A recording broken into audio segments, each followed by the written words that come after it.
Good morning. Today is Thursday, September 27th, and this is The Drill.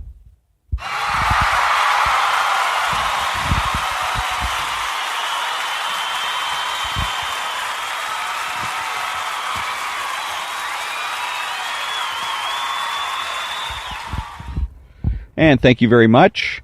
And this is Ron, your host, the only true conservative in the United States of America, because I'm the only one that makes the presumption for the status quo.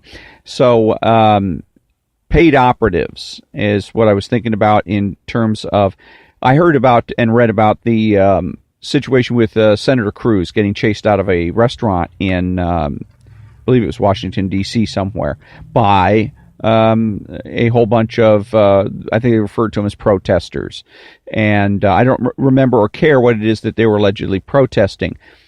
These incidents are part of the reason why some pundits say that the country's on the verge of civil war or on the verge of revolution or actually in the middle of a civil war revolution. But what one needs to remember is that the people on the left, these operatives, are paid. If you go on to into Craigslist, and you can look in Craigslist for job opportunities, and under certain categories, I don't remember which, you can find advertisements where they're advertising for people to come out to protests, and you get paid. Last time I looked, it was $10 an hour. So come out to protests and carry signs and chant and all that, and again, you get paid for it. So and so I know is with these individuals that are chasing people out of restaurants and otherwise misbehaving, because otherwise how would they live? They all have their cell phones and are fairly well nicely dressed, but and are so because they're getting paid. Now, whether they're getting paid well or not is a different matter. I don't know exactly how much they're getting paid. Rumor is that it is George Soros that is has groups that fund these kinds of activities. But the point I'm trying to make is that the revolution that is always talked about on the left and was talked about by Karl Marx was supposed to be spontaneous, a spontaneous uprising of the proletariat, of the working class, to throw off their capitalist masters. And what you have going on, what you see around you, is not a spontaneous uprising at all, but paid protesters and paid agitators, and therefore nothing authentic. And again, if you left these people their own devices and refused to pay them, they wouldn't show up. So they're not doing it because they are philosophically committed to the whatever struggle it is that they think or pretend to be part of. It's because they're simply being paid. I mean, what an easy gig. Get paid $10 an hour to walk down the street, chant slogans, carry a sign. I've been tempted to do it. But in any case, so when you see these kinds of things, initially you might feel some trepidation. What's going on here might worry you slightly. It does me sometimes. Remember, these folks are getting paid, and you'll feel a lot better about it. Help you psychologically and otherwise. Also, if you're getting people from the left, your lefty friends that are going to come to you and say, look at all this, the country is in flames and everybody's is in an uproar about whatever the situation, maybe Senator Cruz or Judge Kavanaugh or whatever the case may be, then you have a ready answer. You can say, no, I'm afraid not. You're wrong. The whole country isn't in flames. We just have a couple dozen paid protesters, paid agitators that are just messing around. So now, I'm going to be reading from when we come back, Ayn Rand's lexicon, and then after that, the interview from 1964 of Ayn Rand, and then probably conclude it with a joke or two from the New York City cab driver's joke book when we come back.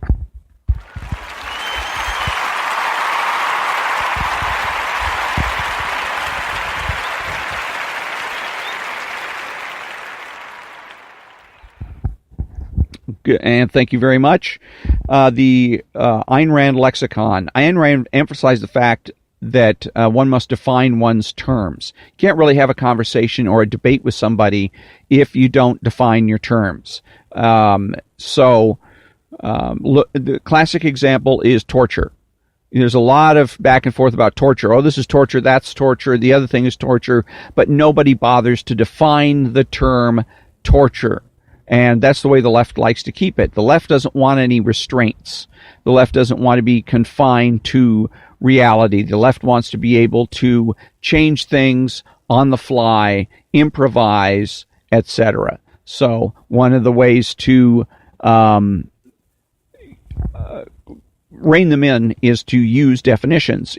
Ask them, if you have somebody comes along talking about, for instance, torture, and you say, what do you mean by torture? If they won't give a definition, you give your own definition, and then proceed with the conversation from that point, and you will end up stymieing them, frustrating them, and exactly as it should be. For instance, I define torture as the sexual or other sexual psychological gratification of a person that's inflicting pain on another person, or put another way, inflicting pain on somebody for pleasure, for personal pleasure. That's torture. So doing it in order to elicit information, inflicting pain on somebody to get information is not torture. It's an interrogation technique. So as long as you're drawing the line where the individuals that are performing these interrogation techniques are not getting any personal, psychological, or sexual gratification out of what they're doing, you're on the safe side. Then you're not going to have to worry that they're going to go too far. An example of people that used to do that was Saddam Hussein's sons. They used to be routinely engaged in torture practices where they got psychological gratification out of inflicting horrible pain on other people. But anyways, so that's the point with the Ayn Rand's lexicon, and today's entry is character.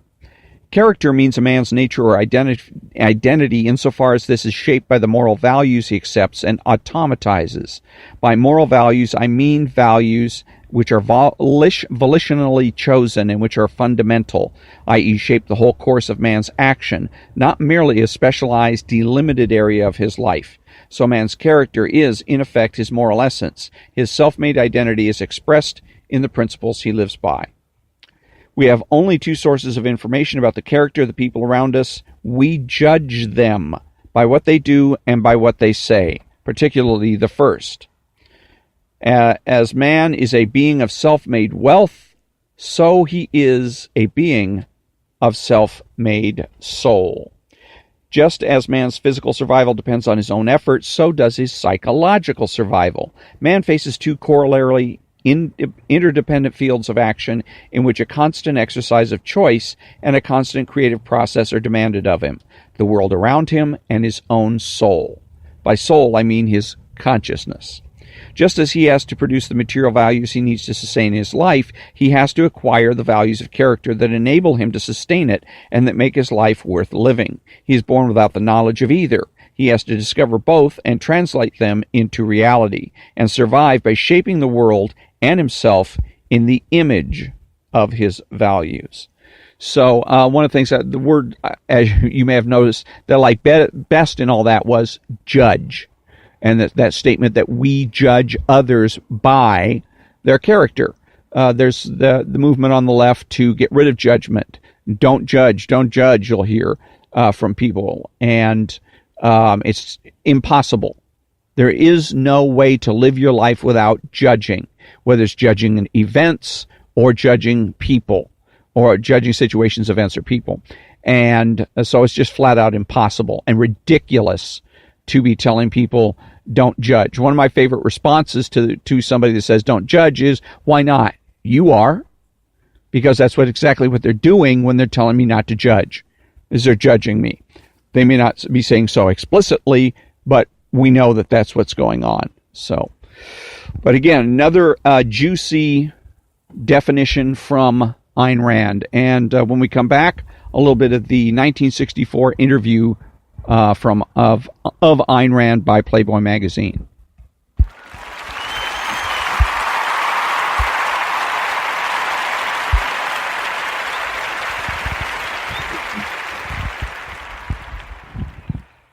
All right, thank you very much. Welcome back.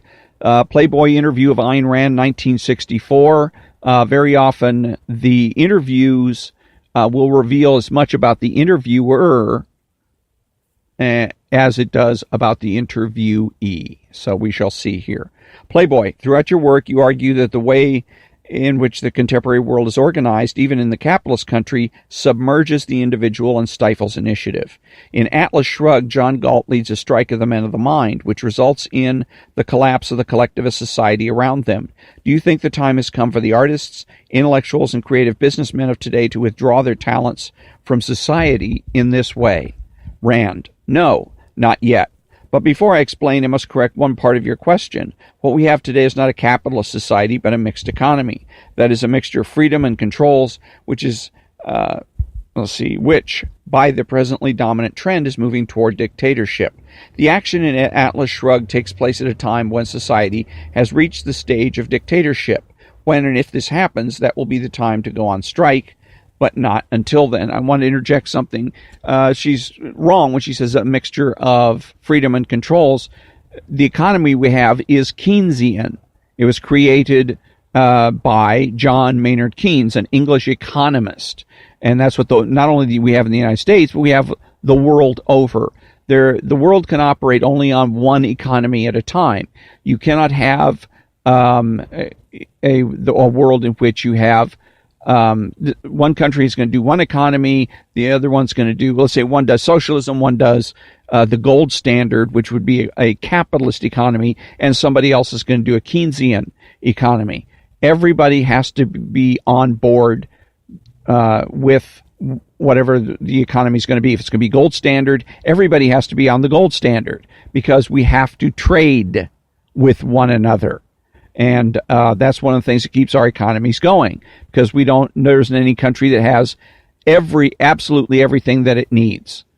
So it has to go outside its own boundaries or borders in order to get the things that it does need. So you have to conduct trade, and you have to have a basis on which to conduct that trade.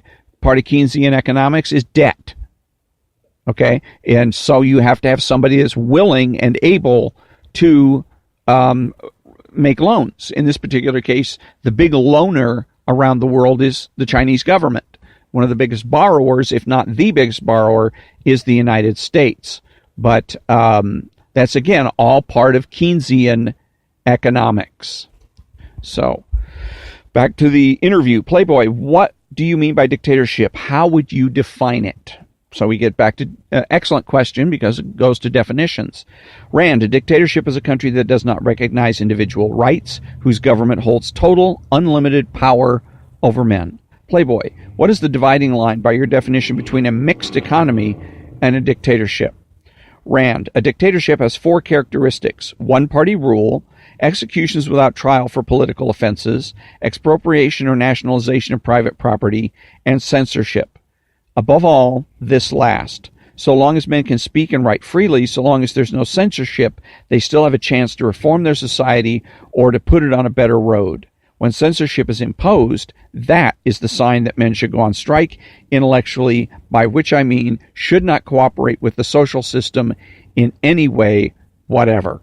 Playboy, short of such a strike, what do you believe ought to be done to bring about the societal changes you deem desirable? Rand, it is ideas that determine social trends, that create or destroy social systems. Therefore, the right ideas, the right philosophy should be advocated and spread. The disasters of the modern world, including the destruction of capitalism, were caused by the altruist collectivist philosophy. It is altruism that men should reject. And how would you define altruism as Playboy?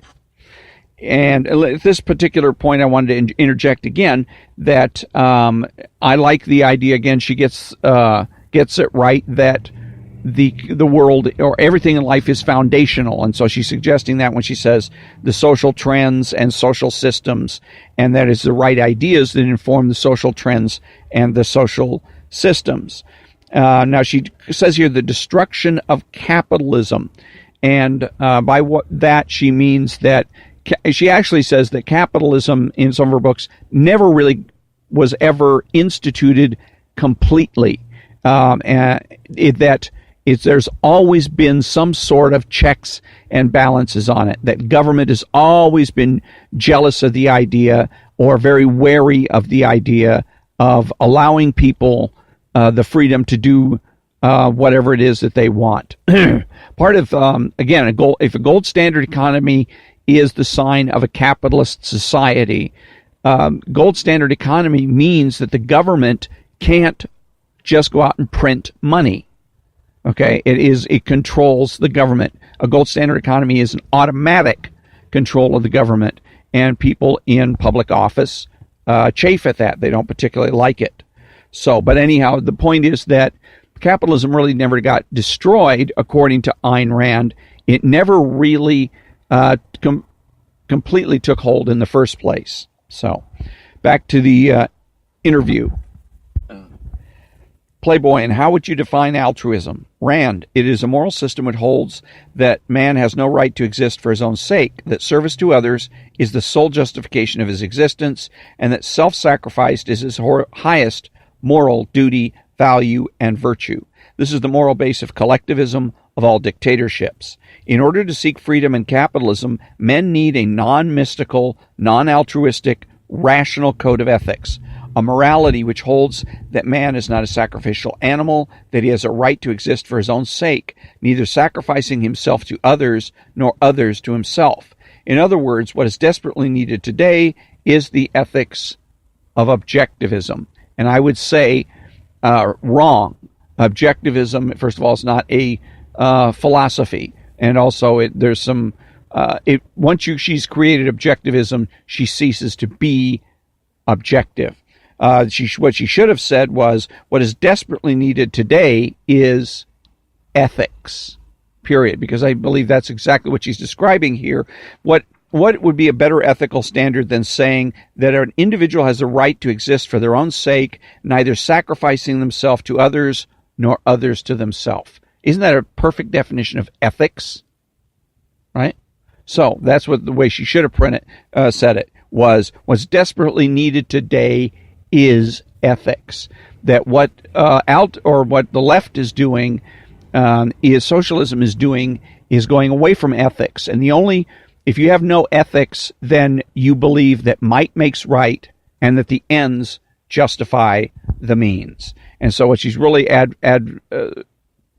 pushing here, promoting, is ethics itself, not objectivist ethics, not Cartesian ethics, not Nietzschean ethics, just ethics. Okay. Playboy, then what you're saying is that to achieve these changes, one must use essentially educational or propagandistic methods. Rand, yes, of course. Playboy, what do you think of your antagonist's contention that the moral and political principles of objectivism place you outside the mainstream of American thought? Okay, now we get back to the interviewer not using good faith. Here, what he's trying to do is lead her in a particular direction. Okay, he's trying to slip in. Basically, he's trying to engage in a debate, but under the guise of an interview, because he comes out and makes statements that this would be objected to in court as objection assumes facts, not in evidence. For instance, first of all, she has antagonists. So what she should say here is, no, I have no antagonists. There are none. And secondly, even if I had any antagonists, they wouldn't say that I'm outside the mainstream of American thought. After all, I'm sure Playboy thinks of itself as being in the mainstream. And if Ayn Rand is outside the mainstream, then why is she getting an interview from Playboy magazine?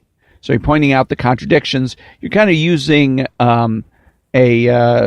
the Socratic method, against the left, which is kind of a delicious irony there. But back to the interview. Rand, I don't acknowledge or recognize such a concept as a mainstream of thought, quote unquote. That might be appropriate to a dictatorship, to a collectivist society in which thought is controlled and in which there exists a collective mainstream of slogans, not of thought. There's no such thing in America. There never was. However, I have heard that expression used for the purpose of barring from public communication any innovator, any nonconformist, anyone who has anything original to offer. I am an innovator. This is a term of distinction, a term of honor, rather than something to hide or apologize for.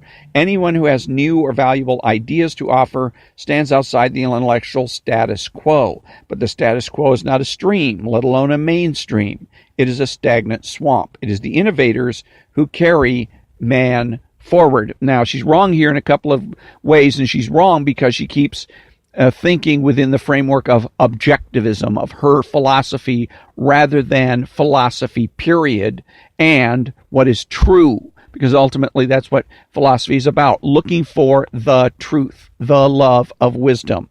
So she's talking about being a nonconformist. I'm an innovator. She's not. She's a truth seeker, is what she really is.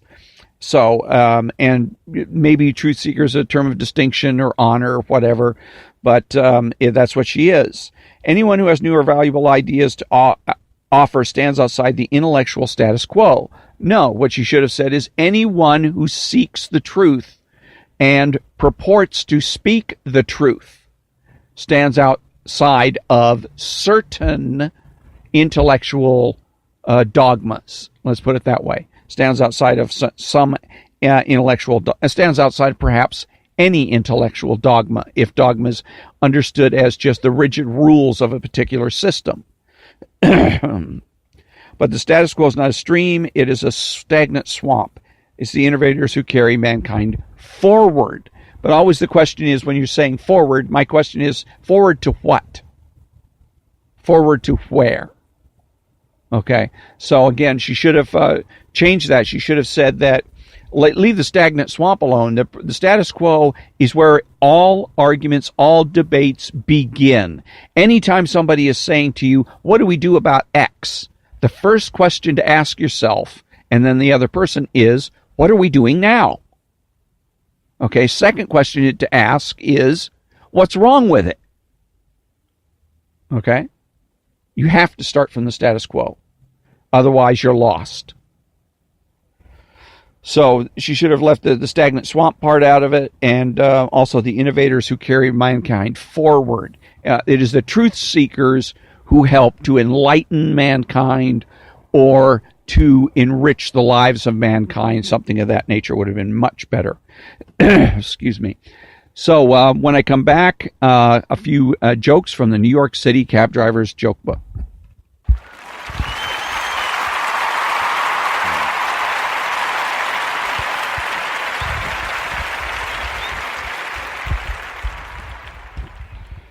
Thank you very much. Jim Peach, a real New York City cabbie, has heard them all, from business people, unemployed laborers, Wall Street lawyers, prostitutes, writers, tourists, drug dealers, and lovers, all from the back seat of his cab as he makes his way around New York City. Jim always asks his customers for their best jokes, and here are his favorites: more than 400 clean jokes, dirty jokes, ethnic jokes, religious jokes, dirty Ernie jokes, jokes about musicians, bartenders, hookers, everyone. New York City Cab Driver's Joke Book also includes true stories about Jim's writers and original illustrations by Jim himself, the cabbie with the best collection of jokes in New York City. An old Jewish couple is sitting in their living room after dinner. The husband is reading his evening newspaper when he turns to his wife and asks, "What is all this here, this syphilis? Everybody get this syphilis. You can die. What is this syphilis?" His wife says, "Look, I'll tell you what I'll do. I'll get the encyclopedia and look it up, okay?" So the husband sits there waiting until his wife comes back. She says, "You got nothing to worry about." "What do you mean I got nothing to worry about?" he says. "It's killing people, this syphilis." "You got nothing to worry about," says the wife. "According to the book, it only affects the Gentiles."